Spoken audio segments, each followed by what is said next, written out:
فاعوذ باللہ السمیع العلیم من الشیطان الرجیم بسم اللہ الرحمن الرحیم کہ اللہ نے عورت ذات کو کمزور پیدا کیا، وہ بدنی طور پر کمزور ہے، اسی لیے وہ احساس کمتری کا شکار ہوتی ہے۔ لیکن ساتھ ہی ساتھ یہ بات بھی یاد رہے کہ تاریخ اسلام کے اندر سب سے پہلے جس نے شہادت کا نذرانہ پیش کیا وہ آپ جیسی ایک عورت تھی۔ جس کو تم امیر کہتے ہو وہ حقیقت میں امیر نہیں ہے، اور جس کو تم نے غریب جانا وہ بھی غلط، حقیقت میں وہ غریب نہیں۔ تو صحابی نے کہا اللہ کے رسول پھر آپ ہی بتائیے کہ امیر کون ہے، غریب کون ہے؟ اب آپ ذرا تصور کریں، یہ اس گھرانے کا حال ہے جس گھرانے میں اللہ نے کائنات کے امام کو بھیجا، جو ساری کائنات کا امام ہے، لیکن گھر میں کھانے کے لیے نہیں۔ آج جو بڑھاپے میں جن والدین کو اپنے بچوں سے شکایت ہوتی ہے اس کی اصل وجہ یہی ہے کہ ہم نے آج دوسری تعلیمات کو بہت فروغ دیا، بہت اونچے تک پہنچایا، لیکن دین سے اپنی اولاد کو آری رکھا۔ اور محمد الرسول اللہ صلی اللہ علیہ وسلم نے یہ بات ارشاد فرما کر یہ کہہ دی کہ بڑا ہی بدبخت ہے وہ شخص جو اپنے ماں باپ کو دنیا میں پائے اور اپنے آپ کو جنت کا مستحق نہ بنا پائے۔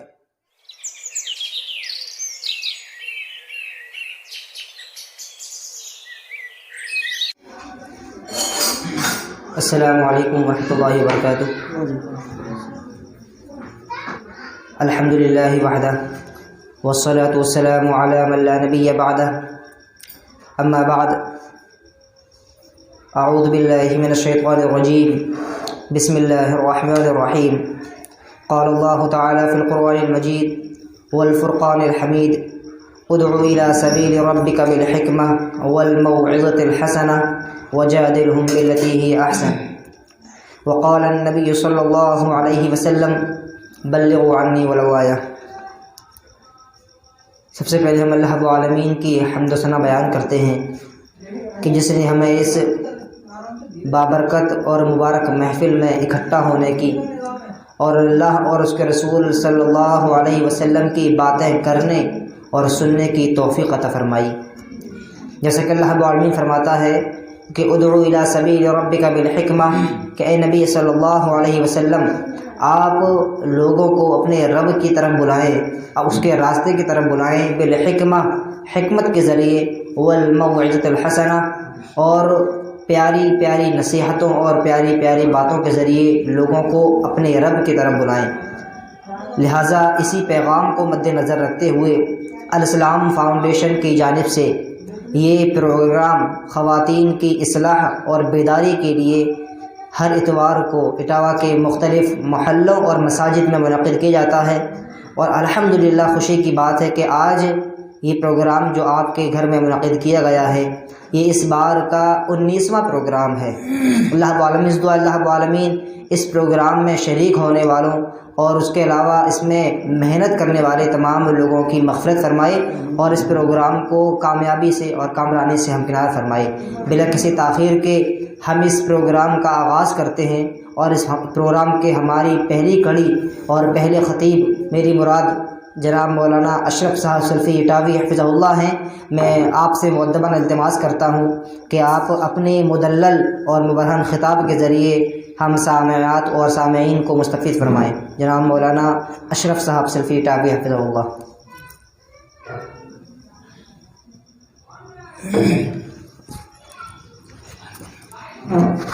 السلام علیکم ورحمۃ اللہ وبرکاتہ۔ ان الحمد للہ نحمده ونستعینه ونستغفره ونعوذ باللہ من شرور انفسنا ومن سیئات اعمالنا، من يهده الله فلا مضل له ومن يضلله فلا هادي له، ونشهد ان لا اله الا الله وحده لا شريك له،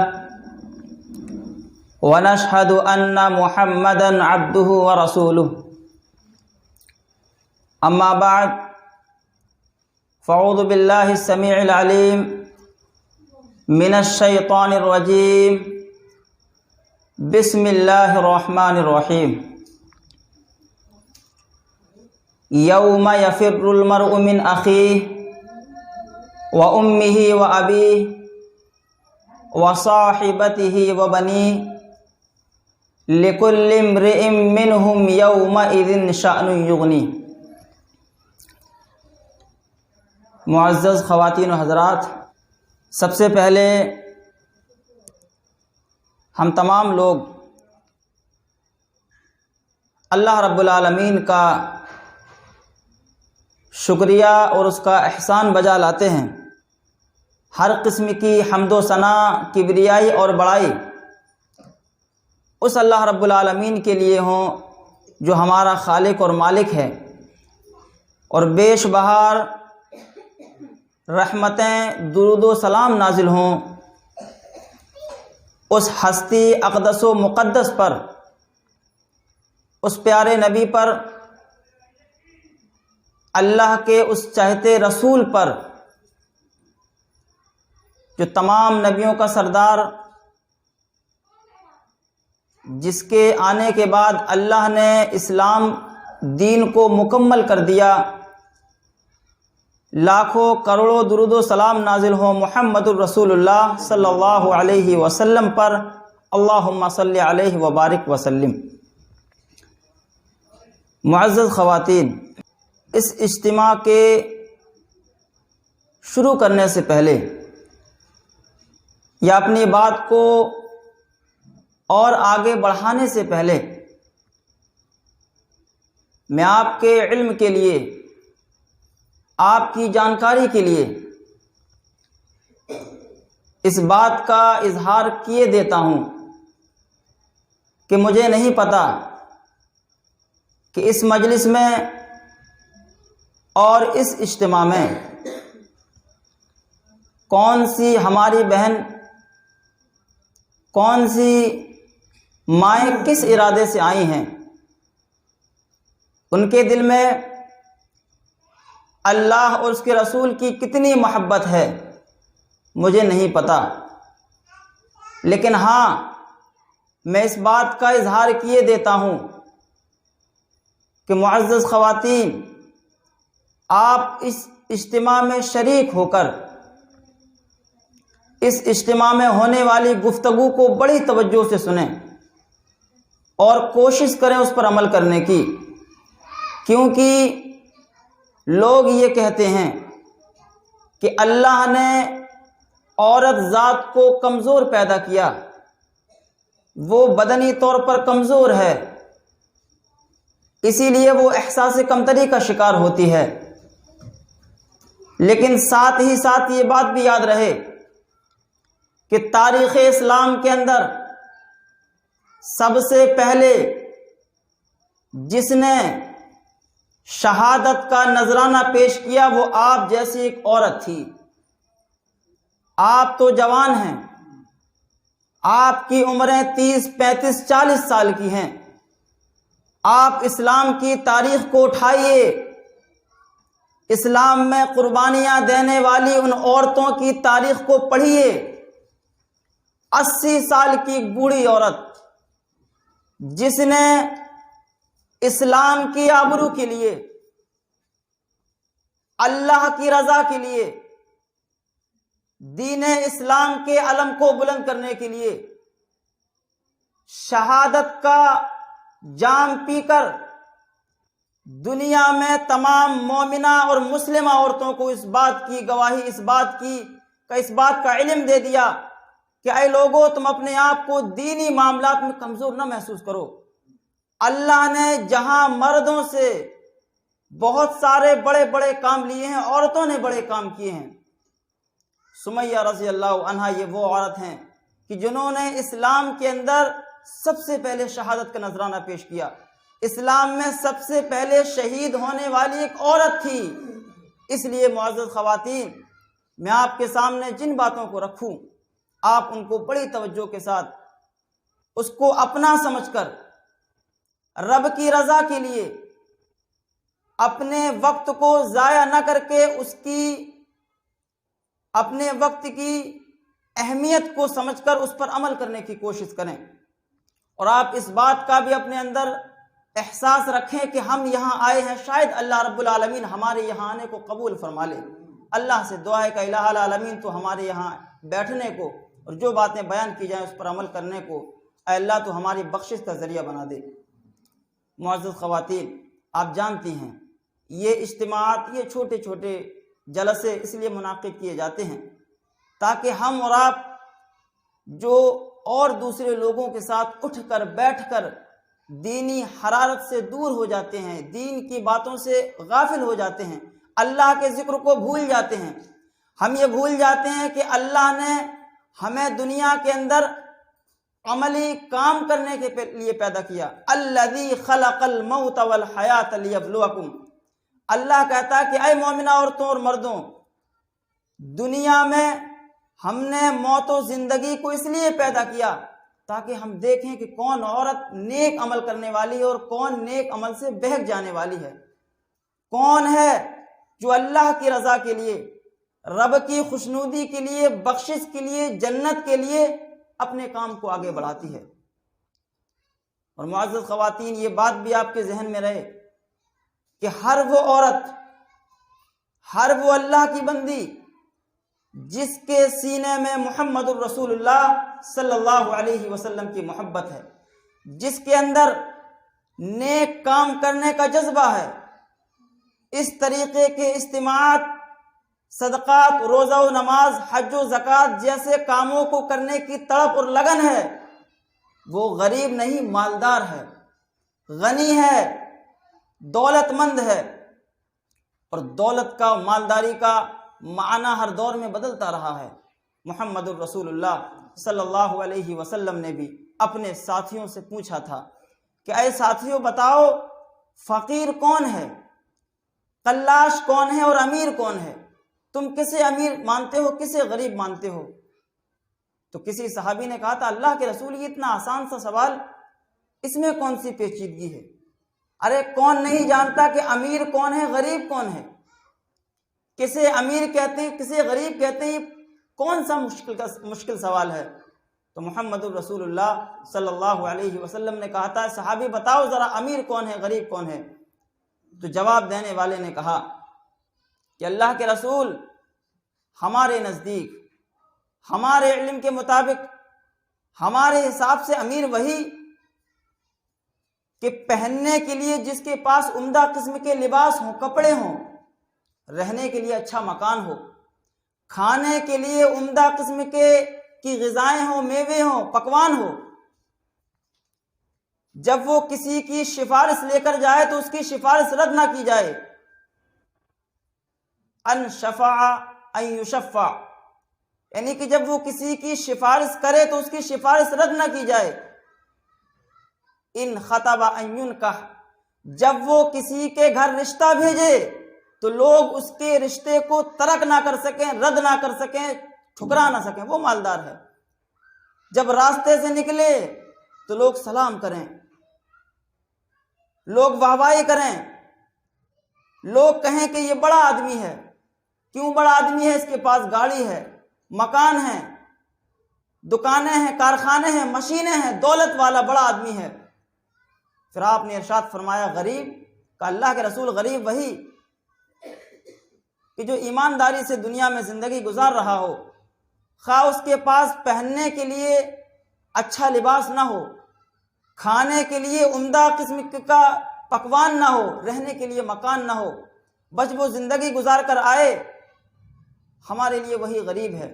محمد الرسول اللہ صلی اللہ علیہ وسلم نے صحابی کے بول سنے اور فرمایا کہ اے ساتھی، تم نے غلط سمجھا، جس کو تم امیر کہتے ہو وہ حقیقت میں امیر نہیں ہے، اور جس کو تم نے غریب جانا وہ بھی غلط، حقیقت میں وہ غریب نہیں۔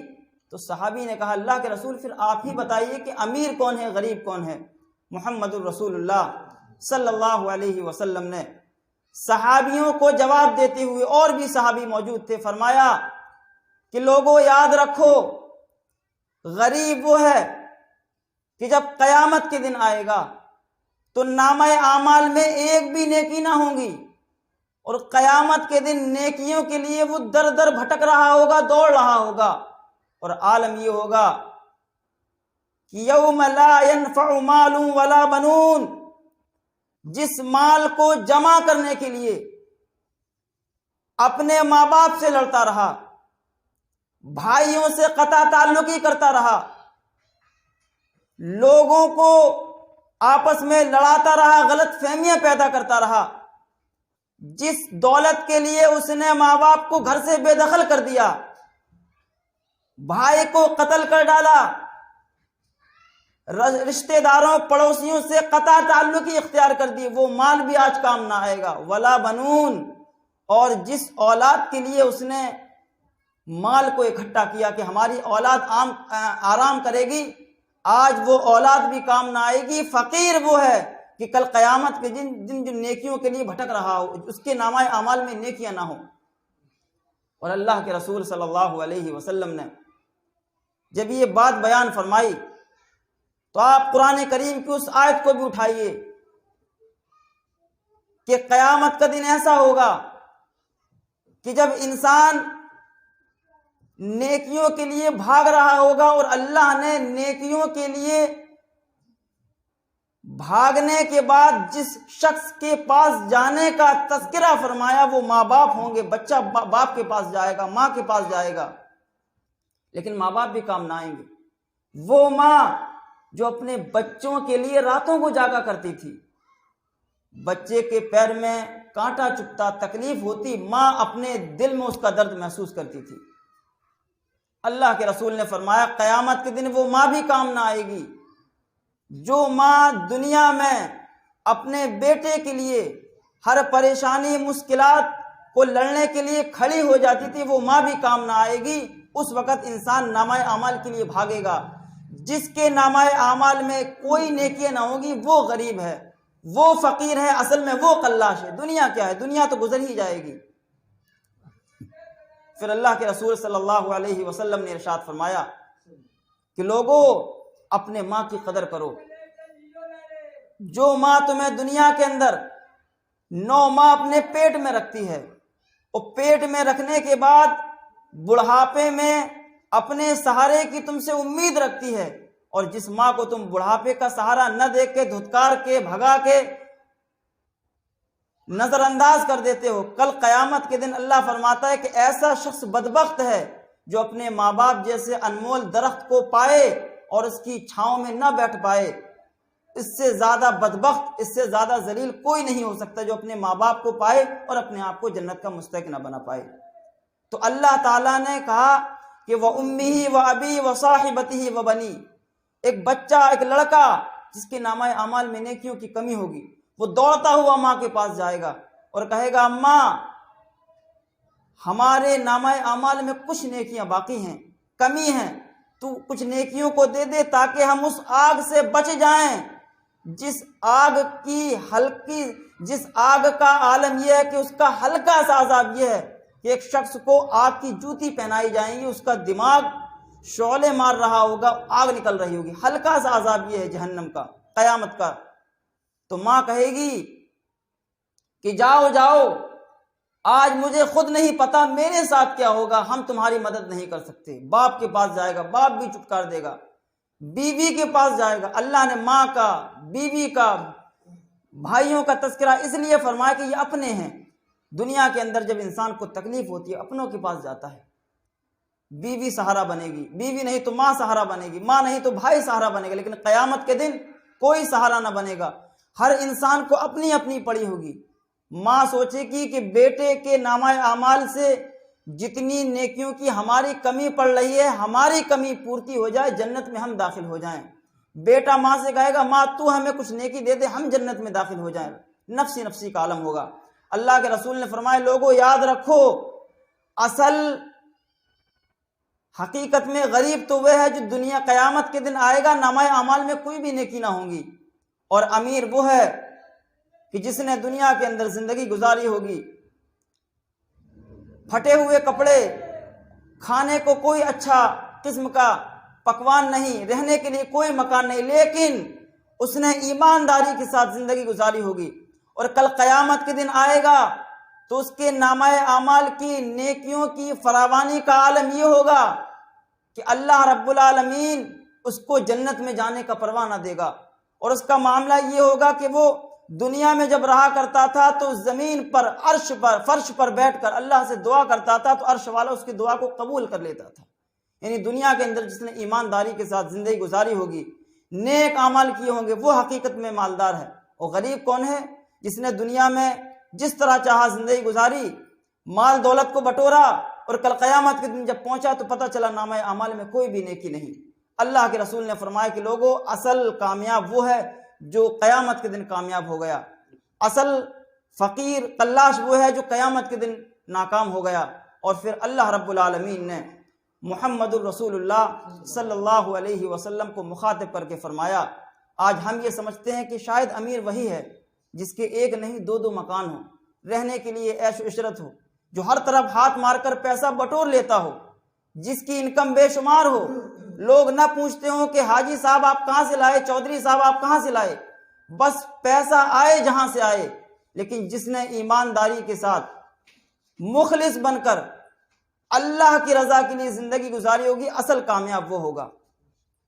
اللہ رب العالمین نے محمد الرسول اللہ صلی اللہ علیہ وسلم کے متعلق فرمایا، کیا فرمایا کہ وَوَجَدَكَ عَائِلًا فَأَغْنَا، کہ اے نبی علیہ السلام، ہم نے تجھے فقیر پایا، کلاش پایا، فَأَغْنَا، اور ہم نے تجھے مالدار کر دیا۔ اب آپ ذرا تصور کریں، اللہ کہتا ہے نبی سے، اے میرے محبوب، ہم نے تجھے دنیا میں کلاش فقیر پایا، غریب پایا، لیکن فاغنا، ہم نے تجھے مالدار کر دیا، ہم نے تجھے مالداری عطا کر دی۔ کیسی مالداری؟ کہ اللہ کے نبی کے پاس کوٹھیاں تھیں، اللہ کے رسول کے پاس جاگیریں تھیں، کہ اللہ کے رسول کے پاس بڑی بڑی مشینیں تھیں۔ کیا تھا؟ حضرت عائشہ رضی اللہ عنہا بیان کرتی ہیں، جو محمد الرسول اللہ صلی اللہ علیہ وسلم کی بیوی ہیں، کہ آپ کے گھرانے کا حال یہ تھا کہ تسلسل یعنی مسلسل کنٹینیو مہینے بھر کھانا نہیں پکتا تھا۔ آپ گھر تشریف لاتے، مسجد نبوی سے دیکھتے کہ گھر میں کھانے کے لیے کچھ نہیں، آپ پوچھتے کہ کیا پکا ہے؟ حضرت عائشہ جواب دیتی ہیں، اللہ کے رسول، آج تو کھانے کے لیے کچھ نہیں ہے۔ آپ صلی اللہ علیہ وسلم فرماتے، کوئی بات نہیں، غم کرنے کی کوئی بات نہیں، آج میں روزے سے ہوں۔ پھر تشریف لاتے، پوچھتے عائشہ آج کیا بنایا ہے؟ کہا اللہ کے رسول آج چولہا ہی نہیں جلا، کھانے کے لیے پکانے کے لیے کچھ تھا ہی نہیں۔ اب آپ ذرا تصور کریں، یہ اس گھرانے کا حال ہے جس گھرانے میں اللہ نے کائنات کے امام کو بھیجا، جو ساری کائنات کا امام ہے، لیکن گھر میں کھانے کے لیے نہیں۔ ایمانداری سے زندگی گزاری، گالی گلوچ سے نہیں، کسی کو برا نہیں کہا، کسی کو تکلیف نہیں دی، اور جب لوگوں نے مارا اور فاطمہ رضی اللہ عنہا جو آپ کی بیٹی ہیں انہوں نے بچایا، تو یہی کہا کہ اے لوگوں، تم اس باپ کو، میرے اس باپ کو مارتے ہو، میرے اس بابا کو مارتے ہو کہ جس نے آج تک کسی کو تکلیف نہیں پہنچائی، جس نے کسی کے متعلق جھوٹ نہیں کہا، تم اس کو تکلیف پہنچاتے ہو۔ تو اس گھرانے کا حال کہ جہاں اللہ نے کائنات کا امام بھیجا، تیسرے دن تشریف لائے، کہا عائشہ کیا بنا ہے؟ کہا اللہ کے رسول آپ کی ذات بابرکت کے اور رب کی رحمت کے گھر میں کچھ بھی موجود نہیں۔ محمد الرسول اللہ صلی اللہ علیہ وسلم نے فرمایا کہ اے عائشہ غم نہ کرو، جس اللہ نے مجھے بھیجا ہے، ہم نے اس رب کے لیے روزہ رکھ لیا ہے۔ آپ روزے سے ہو جاتے، نفلی روزے رکھ لیتے۔ آج ہم اپنے گھر کا حال دیکھیں، اپنے گریبانوں میں جھانکیں، اپنے ایمان کا محاسبہ کریں، اور اس زندگی کی تیاری کریں جس زندگی کا، جس قیامت کا حال یہ ہوگا کہ ایک دن 50,000 سال کے برابر ہوگا، ایک دن 50,000 سنہ۔ یہ زندگی تو گزر ہی جائے گی، 40 50 60 سال، ہم اس کے لیے سود کو، بیاج کو، نہ جانے کون کون سے حربے استعمال کر کے اس کو جائز قرار کر کے اپنی زندگی گزار دیتے ہیں۔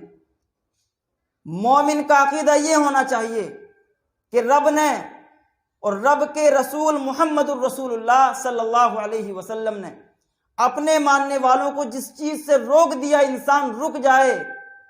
مر جانا گوارا ہے لیکن لوگوں کے در پہ جھکنا گوارا نہیں۔ انسان حلال طریقے سے کھائے، اللہ نے انسان کے لیے کون سے راستے ہموار نہیں کیے۔ لیکن اللہ کہتا ہے کہ انسان اپنے راستوں کو خود طے کرتا ہے۔ وَهَدَيْنَاهُ النَّجْدَيْنِ، اللہ نے سیدھا راستہ بھی دیا، ایک ٹیڑھا راستہ بھی شیطان کا راستہ بھی ہے، لیکن یہ ہمارے اوپر ہے۔ دنیا دار العمل ہے، یہ دنیا کھیت ہے، جو بیج ہم ڈالیں گے وہی بیج کل قیامت کے دن کاٹیں گے۔ تو اللہ کے رسول نے فرمایا کہ لوگوں، اصل غریب وہ ہے جو قیامت کے دن نیکیوں کے لیے در در ٹھوکریں کھائے، دنیا کی زندگی گزار لے، چاہے پھٹے ہوئے کپڑے ہوں، پھٹے ہوئے جوتے ہوں، گاڑی میسر ہو نہ ہو، لیکن حلال کھائے۔ اور آج حقیقی بات یہ ہے، ہماری دعائیں اسی لیے قبول نہیں ہوتی کہ ہمارے جسم میں حرام غذائیں پنپ رہی ہیں، ہماری جسم کی نسوں میں حرام خون دوڑ رہا ہے، ہمیں نہیں پتا کہ دولت کہاں سے آ رہی، ہمارا شوہر، ہمارے باپ، ہمارے بچے کہاں سے کما رہے، ہم ان کو دین کی تعلیم کا محور نہیں بنا رہے۔ آج یہی حقیقی بات ہے۔ اگر آج ہم ایمان کو حقیقی طور پر اپنے سینوں میں پیوست کر لیں تو رب کعبہ کی قسم ہے، جس دن ہم گناہوں سے توبہ کر لیں، ایمان کی زندگی گزاریں، ہم کامیاب ہو جائیں گے۔ اللہ فرماتا ہے کہ وَوَجَدَكَ عَائِلًا فَأَغْنَىٰ، کہ اے رسول ہم نے تجھے فقیر پایا لیکن مالدار کر دیا۔ اور مالداری کیسی تھی کہ اللہ کے رسول کے گھر کا حال یہ تھا کہ ایک عورت مدینہ سے تشریف لائیں، پوچھا کہ کیا بنا ہے، آج چولہا نہیں جلا۔ عائشہ فرماتی ہیں کہ تم آج چولہے کی بات کرتے ہو، کئی دن گزر گئے چولہا نہیں جلا۔ وہ عورت دوڑی دوڑی اپنے گھر تشریف لے گئی، لے جانے کے بعد اپنے شوہر کا انتظار کیا کہ شاید شوہر شکار سے آئے، کچھ سامان لے کر آئے، میں محمد الرسول اللہ کے گھر سامان بھیج دوں۔ آج وہ ہمدردی نہیں، ٹھہری، شوہر تشریف لایا، پوچھا بیوی نے کہ اے شوہر کیا لے کر آئے ہو؟ کہا شکار میں کچھ بھی نہیں ملا۔ کہا پریشان کیوں ہو؟ کہا میں محمد الرسول اللہ صلی اللہ علیہ وسلم کے گھر سے ہو کر آ رہی ہوں، وہاں کچھ بھی نہیں ہے، یہ بکری کھڑی ہے، اس کا دودھ دو کر محمد الرسول اللہ کے گھر پہنچا دو۔ کئی دنوں سے چولہا نہیں جلا۔ ان عورتوں کا حال یہ تھا کہ ایمان سے ان کے دل لبریز تھے، بھرے ہوئے تھے۔ آج ہمارا حال یہ کہ مسجد میں اگر کوئی مسافر سفیر آ جائے تو لوگ نماز پڑھ کے اس طریقے سے بھاگتے ہیں جس طرح چور سپاہی کو دیکھ کر بھاگتا ہے، کہیں کھانا نہ کھلانا پڑے۔ وہ لوگ مسافر کو، سفیر کو رب کی رحمت سمجھتے تھے، اور کسی شاعر نے تو یہاں تک کہہ دیا کہ اللہ میرے رزق کی برکت نہ چلی جائے، 2 روز سے گھر میں میرے مہمان نہیں ہیں۔ معزز خواتین، آپ خود اپنے اندر ہمدردی کا، دین کا، ایمان کا جذبہ پیدا کریں، ساتھ ہی ساتھ اپنے شوہروں کو، اپنے بچوں کو، اپنے والدین کو، اپنی اولاد کو اس کا عادی بنائیں، کیونکہ دنیا کے اندر مومنوں اور مسلمانوں کے لیے ایک ہی چیز ہے جو اسے پائے تکمیل اور کامیابی تک پہنچا سکتی ہے، وہ ہے قرآن و حدیث۔ اگر انسان اس کو مضبوطی سے پکڑے ہوئے ہے تو کامیاب۔ آج ہمیں سوچنا ہے کہ اصل امیر وہ نہیں جس کو ہم امیری سمجھتے ہیں، عمدہ قسم کا لباس ہے، ہم اس کے پیچھے دوڑ رہے ہیں، ہر طرح کے کپڑے ہیں، کھانا ہے، پکوان ہے، دولت ہے۔ نہیں، یہاں جو اللہ آپ کو دے، میسر کرے، آپ اس پر اللہ کا شکر ادا کرو۔ جو آپ کو نہ مل سکے اس پر صبر کرو اور اللہ سے دعا کرو کہ الہ العالمین تو ہماری زندگی کو دنیا میں آسانی سے گزار دے اور کل قیامت کے دن تو ہماری بخشش فرما دے۔ انسان کی اور مسلمانوں کی اصل کامیابی یہی ہے۔ تو معزز خواتین، میں عرض یہ کر رہا تھا کہ آج ہمارے یعنی خواتین کے اندر دین کی بیداری، دین کا جذبہ، قرآن و حدیث کے پڑھنے کی لگن پیدا کرنے کی بے حد ضروری ہے، کیونکہ کوئی بھی معاشرہ عورت کے بغیر ناممکن ہے کہ وہ اصلاح کی اور جائے۔ اگر عورت اپنے دل میں ایمان کا جذبہ پیدا کر کے اپنے شوہر کو، اپنے بچوں کو دین کا عادی بنا دے، رب کعبہ کی قسم ہے سال کچھ گزریں گے کہ ایک اسلامی معاشرہ قائم ہو جائے گا۔ لوگ یعنی بچے اپنے والدین کی خدمت کریں گے۔ آج جو بڑھاپے میں جن والدین کو اپنے بچوں سے شکایت ہوتی ہے، اس کی اصل وجہ یہی ہے کہ ہم نے آج دوسری تعلیمات کو بہت فروغ دیا، بہت اونچے تک پہنچایا، لیکن دین سے اپنی اولاد کو آری رکھا۔ جو دین جس زبان میں، اردو اور عربی میں ہمارے پاس موجود ہے، ہم نے اس کو سیکھا ہی نہیں۔ ہم دوسرے معاملات میں اوج ثریا تک پہنچ گئے، لیکن قرآن کے معاملات میں نہ اٹھنے کی دعا یاد ہے، نہ سونے کی دعا یاد ہے، نہ بیت الخلاء ٹوائلٹ میں جانے کی دعا یاد ہے۔ پریشانی کے وقت عیادت کے وقت، میت کے وقت کوئی بھی دعا ہم کو یاد نہیں. کیوں؟ وجہ کیا؟ ہمارے اندر وہ ایمان نہیں. پہلے زمانے کی عورتیں ایسی ہوتی تھیں کہ محمد الرسول اللہ صلی اللہ علیہ وسلم کے پاس گروہ در گروہ بنا کر آتی اور آپ سے دینی بات سیکھتی، اور دینی بات سیکھ کر اپنے گاؤں میں، اپنے شہروں میں جاتی اور لوگوں کو بلا کر اس دین کا چرچا کرتی. ایسے ہی ایک عورت محمد الرسول اللہ صلی اللہ علیہ وسلم کے پاس آئی. کہا اللہ کے رسول، میں نے دین کے بارے میں بہت ساری باتیں سنی ہیں، میں چاہتی ہوں کہ اپنے محلے میں جا کر دین کی باتیں عام کروں، آپ مجھے کچھ باتوں کی تلقین کر دیجئے. تو آپ صلی اللہ علیہ وسلم نے ان عورتوں کو جو گروہ کے ساتھ آتی، اللہ کے رسول نے انہیں دین کی تعلیم دی. پھر وہ عورتیں اپنے محلے میں گئیں، دین کی باتیں ان کو بتائیں. یہ ثواب جاریہ کے طور پر بن گیا. لیکن آج ہماری حالت کیا ہے؟ دین تو دور کی بات ہے، ہم یہاں کی باتیں، یہاں کی چغلیاں، یہاں کی غیبتیں ان عورتوں سے، یہاں کی غیبتیں ان عورتوں سے. محمد الرسول اللہ صلی اللہ علیہ وسلم نے عورتوں کی انہی عادت کے متعلق ارشاد فرماتے ہوئے کہا کہ عورتوں کو غیبت، چغلی جیسی باتوں سے باز آ جانا چاہیے، کیونکہ میں نے جہنم کے اندر عورتوں کی کثرت اسی وجہ سے دیکھی ہے کہ ان کی زبانیں دوسروں کے متعلق، دوسری عورتوں کے متعلق بڑی تیزی سے چلتی ہیں. اور اللہ کے رسول نے بھی ایک حدیث پاک میں اپنی زبان کو باہر نکال کر اس بات کا ارشاد فرمایا تھا کہ اے لوگو، اس زبان کو محفوظ رکھو. فرمایا کیوں؟ آپ نے ارشاد فرمایا اس زبان کو محفوظ رکھو، اگر تم نے اس کی حفاظت کر لی، اس کو محفوظ رکھا، تو کل قیامت کے دن اللہ تمہارے لیے جنت محفوظ رکھے گا، کیونکہ جہنم کی اکثر آبادی اسی زبان کی وجہ سے ہوگی. تو معزز خواتین، ہمیں چاہیے کہ ہم اپنے اندر بھی دین کا جذبہ پیدا کریں، بھلائی کا جذبہ پیدا کریں، نفلی صدقے کرنے کا جذبہ پیدا کریں، ہمدردی پیدا کریں، اور اپنے ماں باپ کی قدر کریں، خواہ ہماری عمر کتنی بھی کیوں نہ ہو جائے. اپنے ان ماں باپ کی قدر کریں جنہیں اللہ نے دنیا میں بھیج کر جنت کی ضمانت کے طور پر آپ کو دیا ہے. اور محمد الرسول اللہ صلی اللہ علیہ وسلم نے یہ بات ارشاد فرما کر یہ کہہ دی کہ بڑا ہی بدبخت ہے وہ شخص جو اپنے ماں باپ کو دنیا میں پائے اور اپنے آپ کو جنت کا مستحق نہ بنا پائے. معزز خواتین، میں انہی چند باتوں کے ساتھ اپنی گفتگو کو ختم کرتا ہوں، اور اللہ رب العالمین سے، اپنے خالق و مالک سے، رازق سے یہی دعا کرتا ہوں کہ الہ العالمین تو ہم تمام لوگوں کے دلوں میں ہمدردی کا، اخوت و بھائی چارگی کا، ساتھ رہ کر مل جل کر زندگی گزارنے کا جذبہ پیدا کر دے. الہ العالمین تو ہمارے گناہوں کو بخش کر، ہماری نیکیوں کو قبول فرما کر ہمارے لیے جنت میں اعلیٰ مقام عطا فرما. الہ العالمین جو بھی نیکیاں خالص تیرے لیے، تیری رضا کے لیے ہم نے کی ہیں، اللہ تو اس کو قبول فرما کر ہماری بخشش کا ذریعہ بنا دے. الہ العالمین ہم سے جو بھی خطائیں ہو گئی ہیں جانے نہ انجانے میں، تو اس کی مغفرت فرما دے. اور اے اللہ تو ہمیں اہدنا الصراط المستقیم کے راستے پر چلا. الہ العالمین تو ہماری اولادوں کو فرما بردار بنا.